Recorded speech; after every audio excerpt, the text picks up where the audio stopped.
On this YouTube channel, we turn hard questions into gospel bridges. Today, let's talk about Jesus in the Old Testament. Many people wonder, is the God of the Old Testament the same as Jesus in the New Testament? And if so, how do we make sense of passages where God commands judgment, even warfare, in the Old Testament, while Jesus tells us to love our enemies in the New?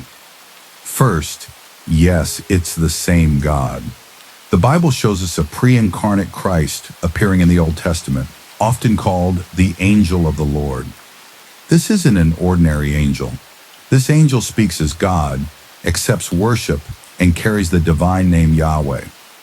Hebrews 1 makes it clear, Jesus is not an angel. He is superior to them. So angel of the Lord means messenger of Yahweh, God revealing himself before coming in the flesh. So the one who spoke to Abraham, wrestled with Jacob, and appeared to Moses was Jesus before Bethlehem. Now the hard question, how can the same person command Israel to destroy Canaan and also say, love your enemies on the Sermon on the Mount? Here's how I see it. 1. Same God, different moment in the story. In the Old Testament, God was acting as judge of nations, using Israel to bring temporal justice on cultures steeped in extreme evil, like child sacrifice and idolatry. In the New Testament, God is acting as Savior of the world, calling us to show mercy because he took the judgment on himself at the cross. 2. Different covenant, different mission. Israel was a nation under law, called to establish a holy society in a specific land.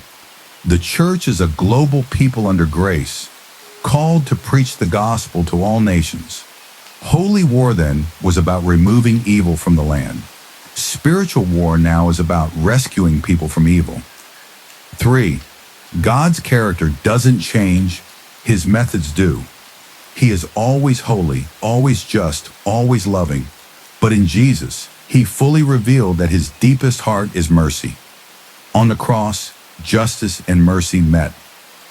God's wrath poured out on his Son so his grace could flow to us. 4. We're reading the story backward. We stay on the side of the cross looking back.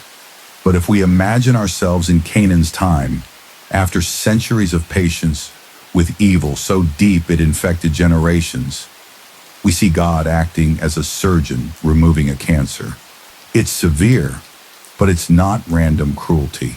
It's holy justice. And here's a humbling truth. I could have been on the other side.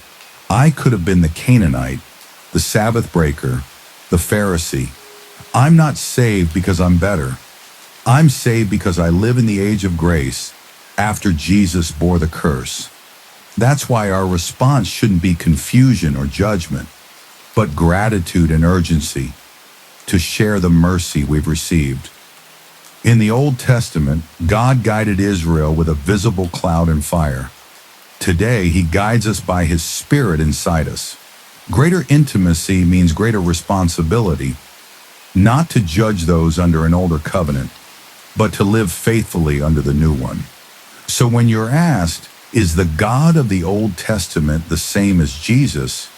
You can say yes. And when you're asked, why the difference between judgment then and love now? You can say, because in Jesus, God's justice fell on him so his mercy could reach us. And now he calls us to carry that mercy into the world. You know, the Bible's message is simple. God created us. We rebelled. He didn't abandon us. He came to us. First in cloud and fire, then in flesh and blood, now in spirit and truth. And he's coming again in glory. Every page, or even the hard ones, points to Jesus, the same yesterday, today, and forever. And he's the only way home.